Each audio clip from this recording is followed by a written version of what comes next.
हाँ, आपका भी धन्यवाद दूंगा।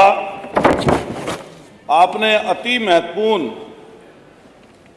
किसानों की खाद, बीज और अन्य समस्याओं पर बोलने का मुझे अवसर दिया है। इसके लिए मैं बारंबार आपका बहुत बहुत धन्यवाद करता हूं।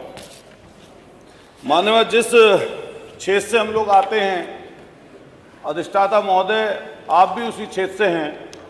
हमारे यहाँ गन्ने की फसल प्रमुखता से है और पूरी पट्टी हमारी लेकर गाजियाबाद का एरिया, हापुड़ का एरिया, मेरठ, शामली, बागपत, मुजफ्फरनगर, सहारनपुर, बिजनौर, अमरोहा, ये पूरी पट्टी गन्ने की है।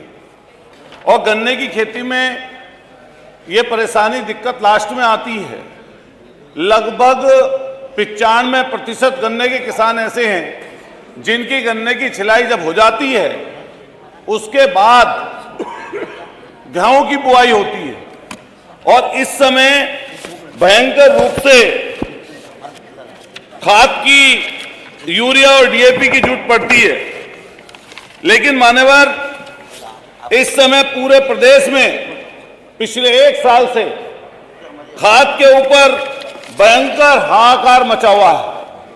कई जगह से तो ऐसे भी खबरें आई कि लोग लाइनों में खड़े खड़े 24 घंटे 36 घंटे बीत गए, टोकन दिए गए, लाठी चार्ज हुई और अलग अलग क्षेत्रों में उत्तर प्रदेश के भयंकर तरीके से डीएपी और यूरिया की कमी है।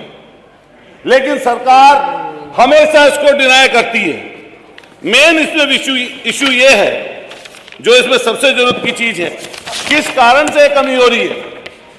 एक तो विदेश से जो हमारे यहां पर आयात होता है वो चाइना से होता है सबसे ज्यादा।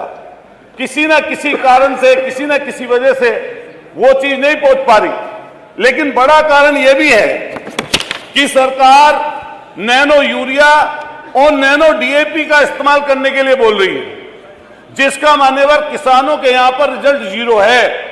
लेकिन सरकार जबरदस्ती अपनी मर्जी थोपकर इफ्को के या किसी अन्य लोगों के कहने के बाद में वहां के जो आपकी दुकानें हैं, सोसाइटियां हैं, उनमें जबरदस्ती नैनो भेज दी है। सर, किसान उसको खरीदना नहीं चाहता, उसका मान्यवर रिजल्ट नहीं है, जिस कारण से बड़ी भयंकर दिक्कत और परेशानी का सामना हम लोगों को वहां पर करना पड़ रहा है।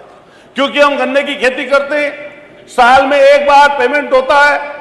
जब 12 महीने फसल खड़ी हो जाती है, आदमी बोता है, छीलता है, सारी चीजें करता है, ढुलाई होती है, उसके बाद पेमेंट होता है। इस कारण से बीच बीच में जैसे जरूरत पड़ती है उसमें भयंकर दिक्कत का सामना करना पड़ता है। ये हमारे मेरठ का मैं जिक्र कर रहा हूं, जैसे ही रैक उतरती है वैसे ही यूरिया और डीएपी के माफिया अलग अलग जिलों से जो बड़ा व्यापार करते हैं, बड़े बड़े उस तरह के व्यापारी वहां से किसानों का माल लेकर और उसको ब्लैक में बेचने का काम करते हैं। और इतनी भयंकर दिक्कत का सामना वहां पर सोसाइटियों पर किसानों को करना पड़ता है।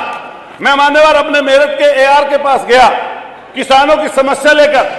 जब सदन चल नहीं रहा था, पिछले 2 महीने पहली बातें हैं, मैं जैसे ही एआर के ऑफिस में पहुंचा, एआर को कोटा भी नहीं पता था कि कितना कोटा उनका फिक्स है, किस सोसाइटी पर कितना खाद जाना है, किसी सोसाइटी पर ज्यादा खाद, किसी सोसाइटी पर कम खाद।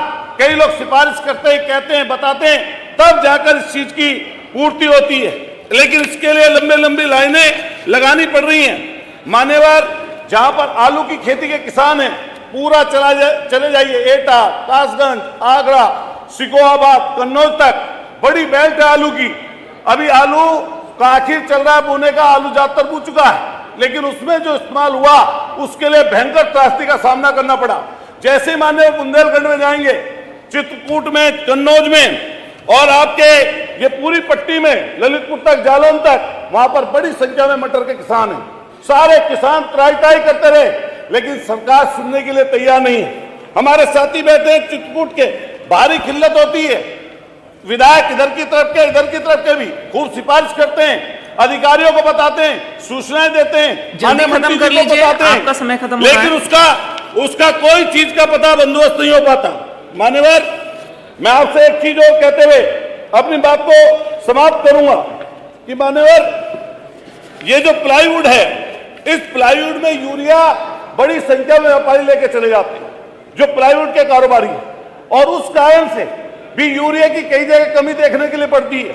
और हम जिस जगह के रहने वाले हैं, कई बार आपका समय खत्म हो गया बस है। एक मिनट और बोल दीजिए, नहीं, आधा मिनट, बस आधा समय मिनट। खत्म हो गया आपका। मान्यवर, जिस जगह पे हम लोग रहने वाले हैं, वहां पर जहां एमओपी और डीएपी की बात हम लोग कर रहे थे, बड़ी संख्या में ऐसी स्थिति हो गई है कि किसान बर्बरता का आलम आया पड़ा है। ठीक है, और ऐसे समय पर हम लोग निवेदन करते हैं आपसे कि कुछ ऐसी व्यवस्था जरूर की जाए जिससे ये चीज आगे की तरफ बढ़ जाए। धन्यवाद। ऐसी हालत है, ऐसी हालत है, खेत सूखे हैं, आंखों में पानी भराया है, माननीय पंकज खाद जी नहीं मिली, हो गया उनका फिनिश। तो बीज भी घबराया है, कागजों में माननीय पंकज जी। योजनाएं हैं, जमीन पर सन्नाटा है, किसान पूछे सरकार से मेरा हक क्यों मारा है। धन्यवाद मान्यवर।